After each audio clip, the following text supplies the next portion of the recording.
প্রথমে মির্জা ফখরুল ভাই কইছেন ইউনূস সাহেব দয়া কইরা তাড়াতাড়ি নির্বাচনটা দেন।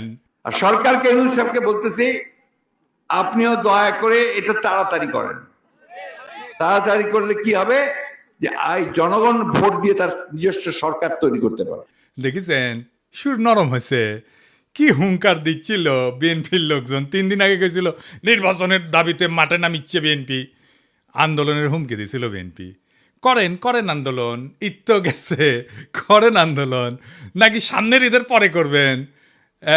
এই হুঙ্কার আবার ইন্ডিয়ান পত্রিকা আসে, দেখেন কি লিখেছে, ভোট কবে পরিষ্কার বলুন, বাংলাদেশ যেন গাজা না হয়, সংস্কারের দোহাই দিতেই ইউনূসকে তোপ বিএনপির সাফ কথা, এদেশের মানুষ নিজস্ব সরকার দেখতে চায়।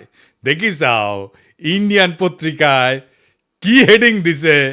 ইন্ডিয়ানদের নির্বাচন নিয়ে তো কুরকুরেনি কেন বলেন তো?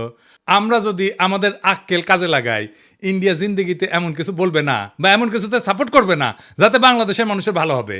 ইন্ডিয়ানরা যা বলবে ঠিক তার উল্টা দিকে দাঁড়াবেন। ইন্ডিয়া যদি বলে না নির্বাচন এখন তা ঠিক হবে না, প্রফেসর ইউনূসের সরকার আরও থাকুক, আপনি তখনই কবেন প্রফেসর ইউনূসের পদত্যাগ চাই, প্রফেসর ইউনূস ক্ষমতা ছাড়ো, বুঝাও। রাজনীতি কালে খুব জটিল কিছু না, ইন্ডিয়া যা কবে তার উল্টা দিকে আমাদের মঙ্গল। আর বাংলাদেশের কারো কথা যদি ইন্ডিয়ার সাথে সবসময় মিলে যায়, তাহলে বুঝবেন ওই হালায় কলকাতা হারবাল খাইছে, হালা ইন্ডিয়ান মাল।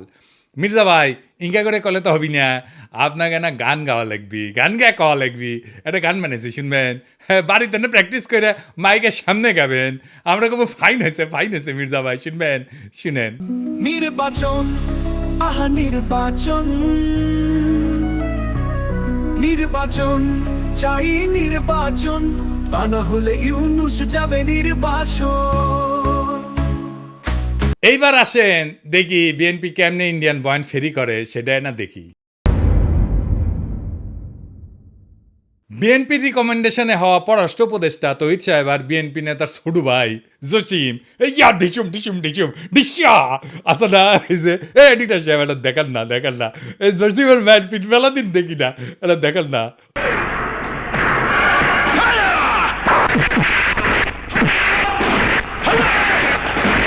আর দেখি যাও ক্যাঙ্কা হিরোইনছি এই জসিম কইল যে 1971-এর জন্য পাকিস্তানে ক্ষমা চাইতে হবে। তো এটা তো আমি আর ইন্ডিয়ান বয়ান।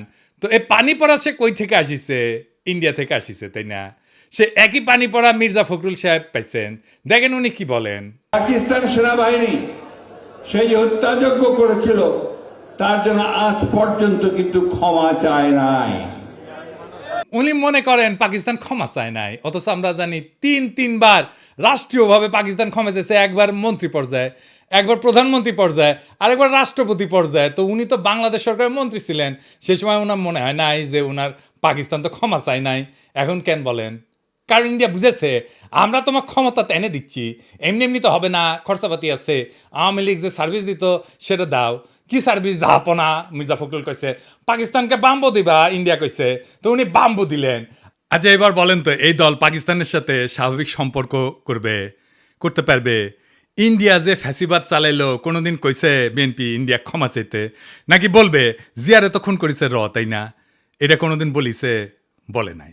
কিন্তু ইন্ডিয়া আমাদের বন্ধু দেশ বলতে বলতে মুখে ফেনা তুলে ফেলিছে। দেখেন, ভারত আমাদের প্রতিবেশী, সবচেয়ে বড় প্রতিবেশী, আমাদের বন্ধু। যাই হোক মির্জা ভাই, আপনি তো বলেন মুক্তিযুদ্ধ করেছেন, এটি সেই সময়ের গল্প শুনবার চাই। মানে কোটি যুদ্ধ করেছেন, কোটি ট্রেনিং নিছেন, কারা আপনার সহযোদ্ধা ছিল, কবে অস্ত্র জমা দিলেন, কি অস্ত্র ব্যবহার করেছেন, মানে হাউস আছে কেন পাকিস্তানের উপরে যেমন বিলা। আপনি তো মনে লয় যে সখানিক পাকিস্তানি আমি জয় বাংলা করেছেন, না গল্প করবেন, হাউস আছে আমার কলে। চুপি কই মির্জা ভাই, আপনার উপরে না হেভি স্টাডি করেছি। কেন করেছি জানেন? আপনারা বোঝার জন্যে স্টাডি করে পেয়েছি কি জানেন? না খারাপ কিছু কমু না, আপনার লাইফ হিস্ট্রি কিন্তু ইন্টারেস্টিং।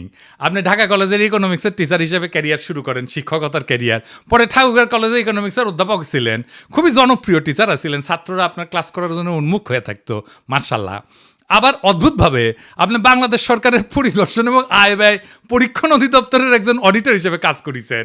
এই প্রফেসর হওয়ার পরে শিক্ষা বিভাগের আবার ডিজি আসিলেন। এমন সেলিব্রেটেড শিক্ষকের জীবন চাইরা অডিটর কেন হইলেন, এটা মিলাইতে পারি নাই। তাই আপনার জীবনের গল্প আপনার কাছ থেকে শোনার ইচ্ছা থাকলো আমার ক্ষুদ্র ভ্রাতার ভগিনীরা আপনাদের কয়ে রাখি, কারো সম্পর্কে জানতে হইলে এভাবে ডিক করবেন, খুঁড়বেন, তারপরে তাই আপনি ভালো তার ডিল করতে পারবেন। যাই হোক, এবার মির্জা আব্বাস ভাই। মির্জা আব্বাসের ভাবিছিলাম কিছু কমু না, এরে ওরে দিয়া মেসেজ পাঠায় আমি যেন আর কিছু না কই, আমি যেন তারা না ধরি। আবার নিজে তার দলের কর্মীদের লালায় দেয়, কয় নাকি সোজা হয়ে যাব। শুনেন, আপনার ফেসবুক চালান নাকি? চালান, জবাব দেন না কেন? জবাব নাকি ফেসবুকের মধ্যে উল্টাপাল্টা কথা রাখে, জবাব দিয়ে দিয়েন, এগুলাতে সোজা হয়ে যাবে। মিথ্যা কথা বলবেন, অপপ্রচার করবেন, অপকথা বলবেন, কথা বলবেন, কুকথা বলবেন, একটা মানসিক চরিত্র হরণ করবেন, এগুলো কি? দেশে আসেন, এই কথাটা আপনার দলের ভারপ্রাপ্ত চেয়ারপারসনরা কইতে পারেন না? আমি কি দেশে গেলে আমরা প্রাইম মিনিস্টার বানাবেন, ভারপ্রাপ্ত চেয়ারম্যানরা তো প্রাইম মিনিস্টার বানাবেন, আমারা তো বানাবেন না। দেশে আমারে ডাকেন কেন? উনারে ডাকেন। কয়দিন আগে কইছিল না সংস্কার করলে ছুঁড়ে ফেলে দিবি, আবার কি কইছে? আমি কখনো কই নাই। 2 দিনে কথা ঘুরে ফেলছে। কে সোজা হয়ে যায় দেখি চাও কে সোজা হয়? হ্যাঁ, দেশে দাগ ইচ্ছে যে ভাবিচ্ছে যে দেশে গেলে দাবরানি দিবি, আমার দাবরানি কেমনে দিবি জানেন? এই যে তার দলের নেতা স্কুল শিক্ষকের কলজা টেনে ছিঁড়ে ফেলাতে চায়, দেখি চাও।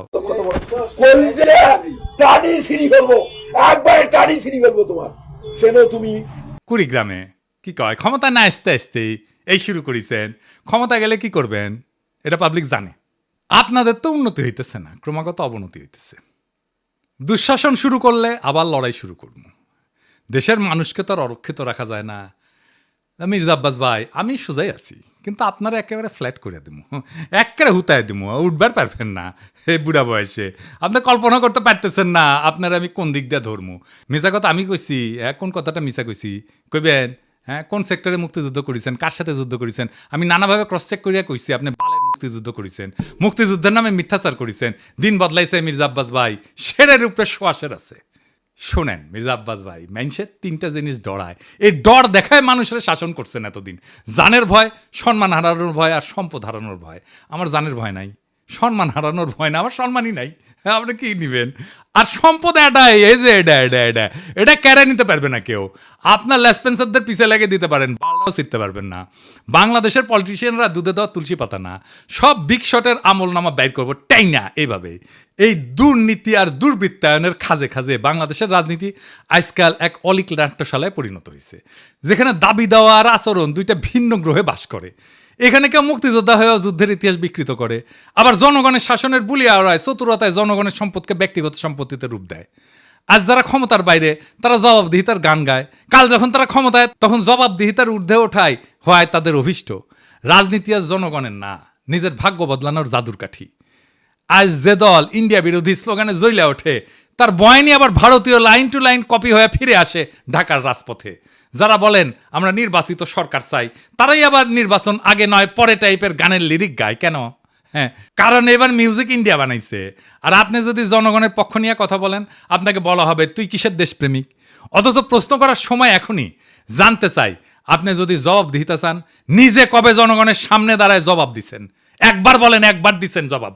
জনগণের সামনে দাঁড়ায় জিন্দেগিতে দেন নাই, এখন জবাব দিতে চাইতেছেন আপনি প্রফেসর ইউনূসের কাছে। বাহ, মজারই মজা। আপনি যদি বলেন দুর্নীতি হবে না, আপনি নিজের জীবনে কোন অধ্যায় প্রমাণ করছেন? দেশের মানুষ সব বুঝে, বোকা না। এখন কেউ চোখ বন্ধ করে ভোট দেয় না। তারা জানে ঢাকা শহরের প্রত্যেকটা বিল্ডিং এর ছায়ায় লুকায় থাকে এক একটা রাজনৈতিক ষড়যন্ত্র, একটা দুর্নীতির ইতিহাস। এখন সময় আসছে গলা ছেড়ে বলার, এই দেশ কারো বাপের না, পারিবারিক ব্যবসা না। এদেশের জমি, গ্যাস, শিক্ষা, ভোট সবই জনগণের সম্পদ। আর এই সম্পদের হিসাব চাই, জবাব চাই, বাম ডান না, ন্যায় অন্যায়ের মাপকাঠিতে। কারণ আজ আপনারা রাষ্ট্র ক্ষমতা নেওয়ার কথা বলতেছেন, নির্বাচনের কথা বলতেছেন, আপনার বগলে পুরানা লুটের খতিয়ান। এই বাংলাদেশকে আমরা বদলাবো, বাংলাদেশকে আমরা আমাদের স্বপ্ন দিয়ে সাজাবো, আমাদের বর্ষা বিপ্লবের স্মৃতি দিয়ে ভরাবো। এই দেশ আপনাদের মতো নেতাদের না, এই দেশ প্রত্যেক জনতার, প্রত্যেক নাগরিকের। এই দেশের মালিক আমরাই আমজনতা। আমরা যাচাইব, জনতা যাচাইবে, দেশ সেভাবে চলবে।